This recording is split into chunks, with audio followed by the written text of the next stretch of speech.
Good afternoon, YouTube family. I'm Beth here at Chickapig Acres. Me and a couple of the girls are headed out to the farm to check on the chickens and make sure everything is okay. We've started getting eggs again after the winter, so I'm really very excited about that. But they're kind of congregating on the property in a strange place that I've never seen them do that before. So we're going to be getting underneath the porch today to check on the chickens and see why they are congregating under there and see if maybe they're just cold or maybe they've decided to start hiding their eggs from us. So they had the spring or the fall molt and we moved them at that time, so there was kind of a lot of change for the chickens and they don't always do real well with a lot of change. So we have buttoned them up for the winter the best we could here on their new little piece of land, and they have started laying again now several months later. So I've done all the things, you know, to check on them and make sure everybody's healthy and doing well, and things seem to be going good. Luna. They are laying just a few eggs, but we have over 40 hens.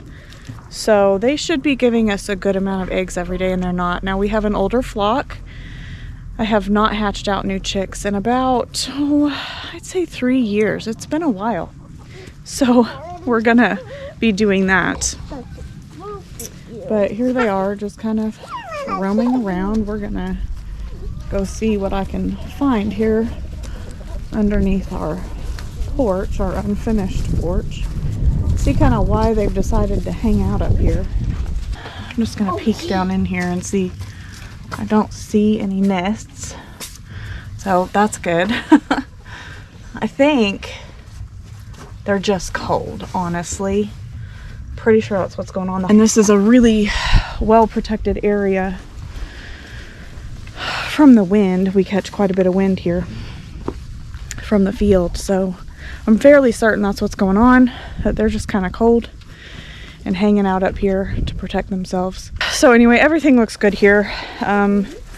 Sis, did you get the bedding down here? We're gonna see about getting their nesting boxes resituated. I try and do that as often as it needs. Sometimes it needs it daily, and sometimes just needs it like once a week or so. I think right now I can only get one of these doors open. I'll show you. This is the back side of our coop. Sometime I'll give you a little tour of our coop and tell you about it, but and how I suggest you not do it like we did it, but it works for now, and it gets them on new ground if we can move it.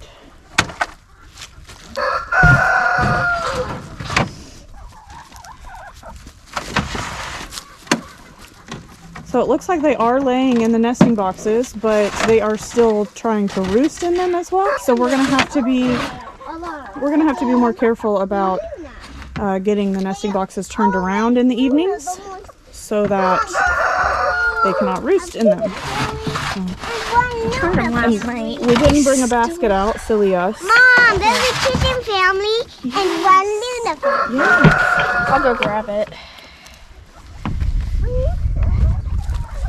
It's not advised to put your eggs in your pockets because that'll make you a egg omelet in your pocket. A pocket omelet real quick. So don't suggest that, although we probably do it more often than we should. My daughter's going to find a basket. Set you up here on the coop and talk at you for a minute. So, like I said, we have about 40 hens. And they're an older flock. So I'm going to do a video for you in the next week or two about chicken math, because it's really important that you do your chicken math so you know how many you need each spring, how many you need to hatch out each spring, and how many maybe you want to butcher come fall. But we can chat about that another time. For now, we're just kind of checking in on things, aren't we, sister? Now, honey, that's a real egg, so be careful with it, okay? All right, good girl. Thank you. All right, she made it back with a basket, so we're going to take the eggs in. We're going to refresh these nesting boxes, and I've got to get these last two doors open. They are shut pretty tight. I'm gonna have to do some work on them so we can get them open, but this is the back. And as you saw, we can easily gather our eggs from the back side here. This was designed off of Justin Rhodes's Chickashaw, but I tend to be of the belief that bigger is always better. That's just not true, especially when you're talking about moving around about 40 hens. Bigger is not better, but I used what I had to build this a couple years back, and it has been a beast to move. It's built on an old trailer frame, actually.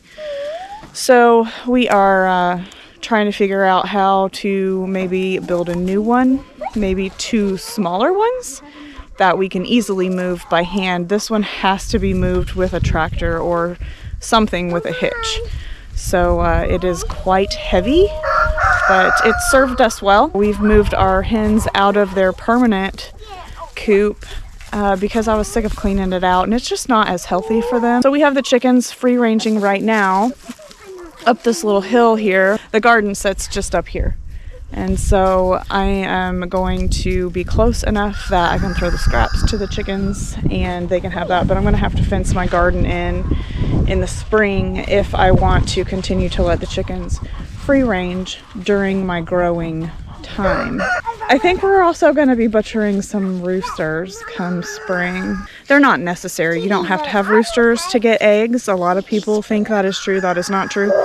You do have to have roosters if you want to get fertilized eggs, if you want to hatch out your own chicks. So we will keep 1 or 2 roosters on the farm because we do want to be able to hatch out our own chicks every spring, because we do wish to be self-sufficient here on the farm as much as humanly possible for the large number of people that we feed. I am looking into hatching our own. I'm looking into hatching our own chicks every spring, but we're still kind of working on the chicken math. I think I have that all figured out. I have chickens up here. They are helping me work the ground. I actually fenced them into the garden area after the last harvest, and they really worked the ground up well for me. So it will be nice and fertilized, and it has been turned over, which we don't typically do a whole lot of. I prefer to just plant right on top. So like a no-dig kind of garden is what I prefer. But sometimes you got to do what you got to do, and that's okay. Whatever it takes to grow food for your family is okay.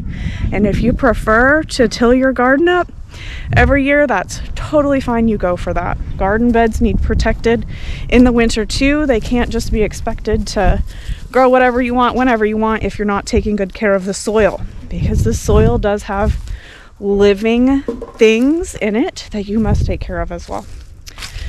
So I am excited. Oh, looks like one of the kids dumped some ashes here in one of my raised beds. That's actually really good for the garden. It's good for the chickens. So doing all the things.